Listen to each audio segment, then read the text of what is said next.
Hey everyone, welcome back to Camography. Let's take a few moments to familiarize ourselves with the Photoshop interface. I'm gonna start in Bridge and double click to open up the Mesquite Dunes image in Photoshop. Now across the top, we have all of our different menu items and they are grouped together by topics such as layers or type or select. So if you're looking for something like a filter, be sure to check out that menu first. All of the tools are on the left-hand side in the toolbar. When you hover your cursor over a tool, you may see a rich tooltip. This is great when you're just starting out, but as you get more advanced, you might not want to see these nor the smaller tooltips that appear as a little yellow sticky. So, I'm going to choose the Photoshop menu and then Settings. Now, depending on your operating system, it might say Preferences, and if you're on Windows, it's going to be under the Edit menu, and then I'll select Tools. I'm going to disable both the Show Rich Tooltips as well as Show Tooltips. Now, when we select a tool, we'll see the options for that tool in the Options bar. Below the Options bar, we can see a tab for the Open document. And then, the center is the Image Preview area. At the bottom of the window is the Status bar. We can click on the chevron in order to select from a number of different options to be displayed. To the right of that, we see the contextual taskbar. Now, as we change tools and add different types of layers, the options on the contextual taskbar will change as it tries to help anticipate whatever tools we'll need next. For example, if I use the marquee tool and drag a selection, we can see that it's repositioned, and now I have different options to choose from. I'll go ahead and click on Deselect, and it moves back to the bottom. If we want to reposition it, we can drag on the grabber handle and then drag and drop it wherever we want. We can also use the three dots or the more icon in order to reset the bar position, to pin the bar in a certain location, or to hide the bar. If we choose to hide the bar, we can always access it again under the window menu down at the bottom by selecting Contextual Taskbar. I imagine that over time, the Photoshop team will be adding additional options, so be sure to check out the taskbar to access to quick features. Now, on the right-hand side of the screen are several panels that have additional options for working with Photoshop. It's important to note that your screen might look different than mine because either you've rearranged the panels yourself or Photoshop has arranged the panels differently based on your screen resolution. We'll talk about hiding and showing and rearranging panels in depth in other videos, but for now, I'd like to suggest that you use the chevron in the upper right in order to select the Essentials workspace, and then, if it still doesn't look the same, select it again and choose Reset Essentials. This way, we'll all be starting with a similar setup.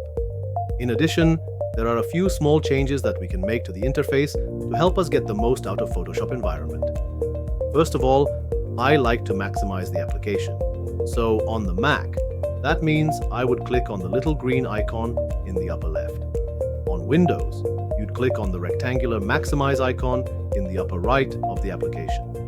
If I maximize my application and I need to switch to another application, I can always use the shortcut Command Tab on Mac or Control Tab on Windows to cycle through my open applications.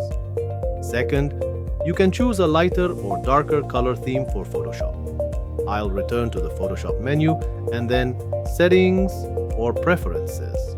Again on Windows, this would be under the Edit menu, and choose Interface. If you're working in Photoshop for hours at a time, it might be easier on your eye if you choose one of the darker color modes. But if you prefer one of the lighter ones, you can go ahead and choose from any of the four options. I like to change the highlight color as well, from the default to blue. That means that when I select a layer, it's going to highlight in blue, and it'll make it easier for me to see it. I'll also choose neutral color mode. That's just going to take the color out of icons such as this share button. You can also use the search bar within the preferences to search for any preference that you're looking for. Alright, if I ever want to change the color that surrounds the image in the image preview area, we can right-click, or you can control-click on Mac and then select from any of these options. So for example, if I wanted to see what this image would look like against a white background, I could choose Select Custom Color and use the color picker in order to select a white. I'll zoom out once using the View menu and then zoom out so we can see that area in white a little bit larger. Alright, I'm going to right-click again, control-click on Mac, and then set it back to the default. If you know the tool or the command that you're looking for, but you don't know where to find it, you can try using Photoshop's Discover panel. We can access this by either clicking on the magnifying glass, or we can choose the Edit menu and then select Search, or use Command F or Control F on Windows. Let's say, for example, I was looking for my swatches.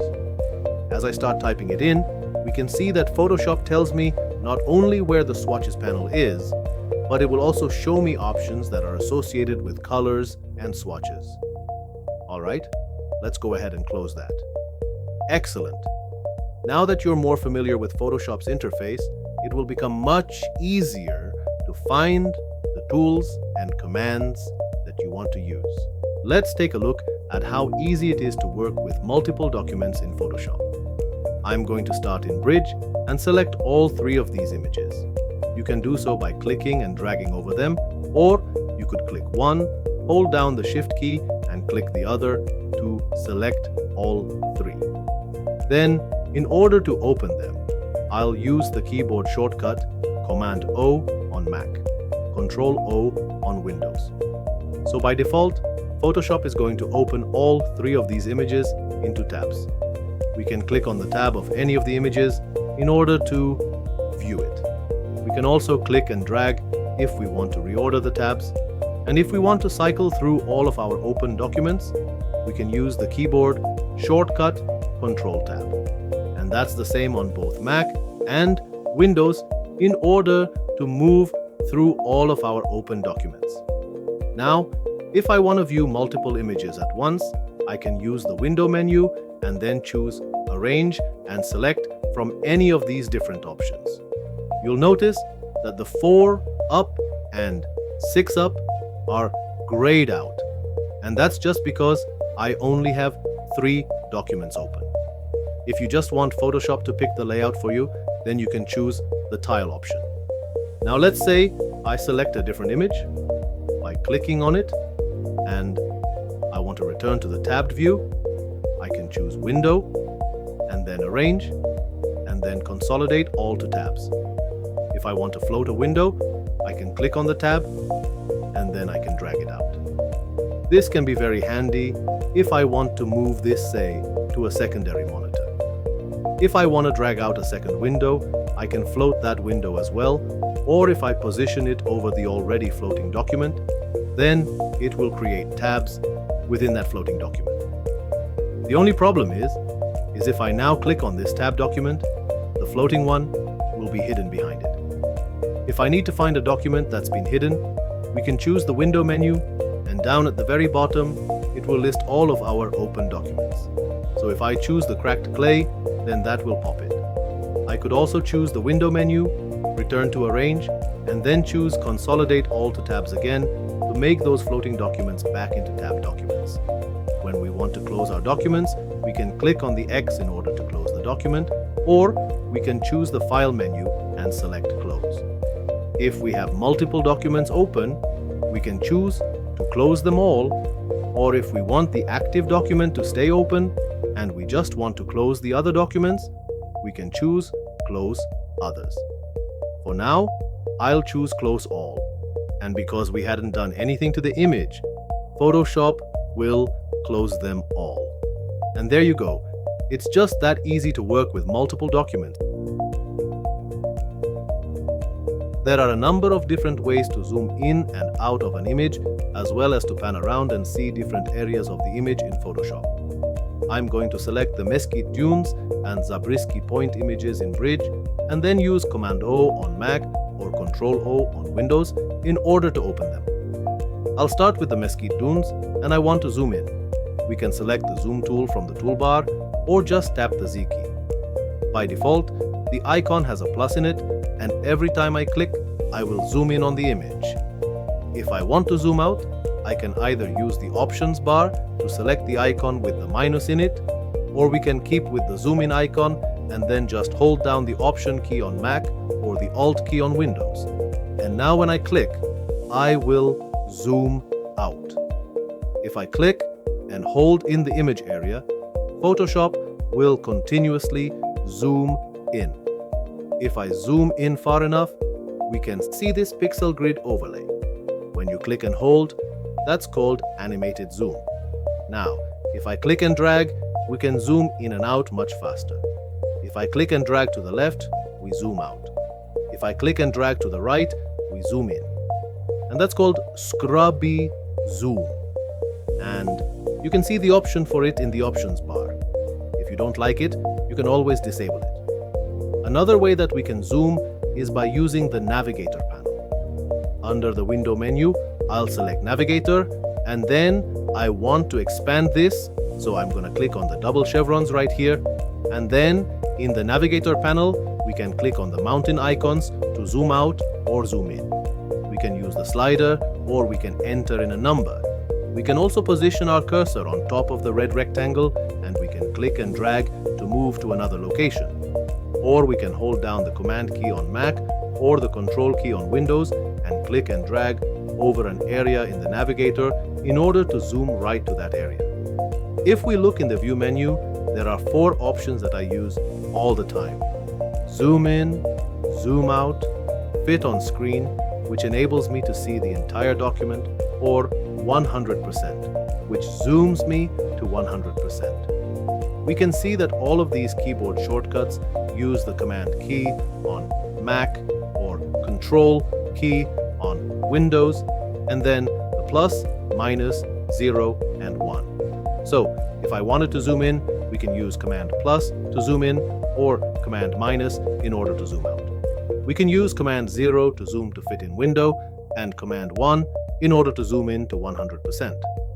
Now, when we zoom in, we see that we have scroll bars on the right-hand side as well as on the bottom. We can use these scroll bars in order to pan our image, but it's probably easier if we tap the H key or we select the hand tool from the toolbar. Now I can click, and if I want to kind of flick with the mouse, so I click and then let go of the mouse, we can see that Photoshop doesn't stop right when I release the cursor, and this is called flick panning, and it enables us to go rather far in our image. If you don't like that behavior, you can click and drag, and then you stop moving the mouse and then release your cursor, and that will enable you to go to an exact position. Now what if we have another tool selected? I'll choose the Move tool, and if I want to temporarily access the Hand tool, I can hold down the spacebar.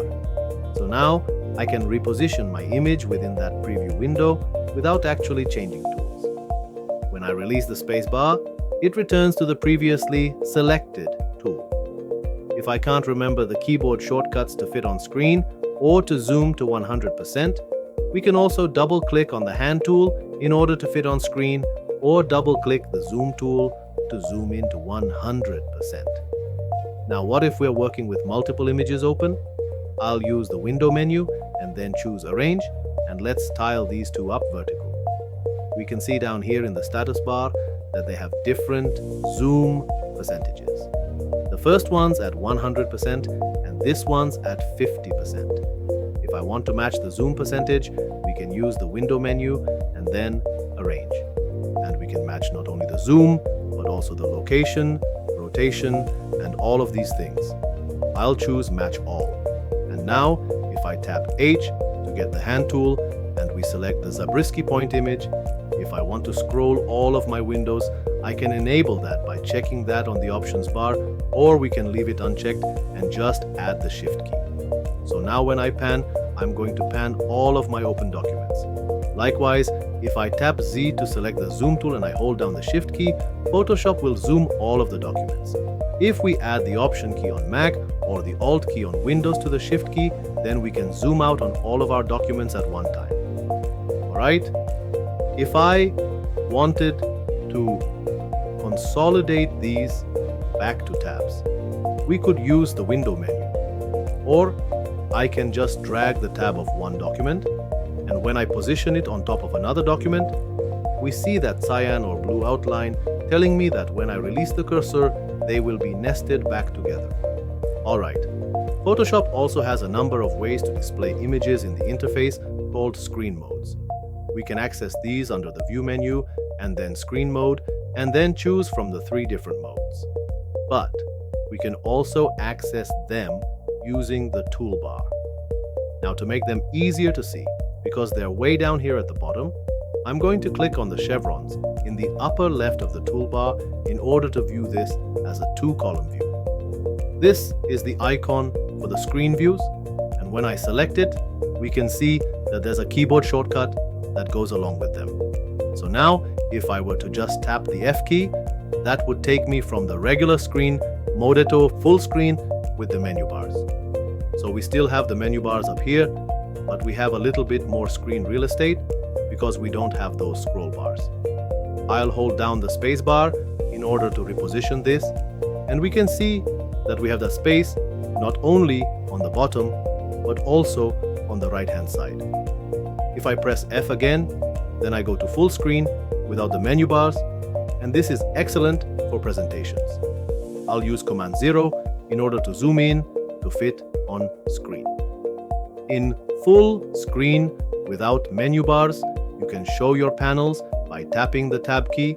I'll tap it again to hide it, or we can just position our cursor over to the side of the display and the toolbar will pop out. I could select another tool, and then when I move my cursor away, it will auto-hide. We can do the same thing for the panels on the right side, just positioning the cursor close to the edge of the display. That will pop out the panels, and then moving our cursor away will hide them again.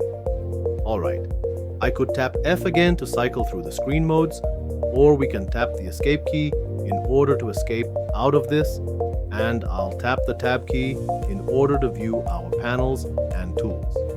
I'll go ahead and click on the chevron to return to a 1-column toolbar, and I'll click on the chevron here on the second row of panels in order to collapse them.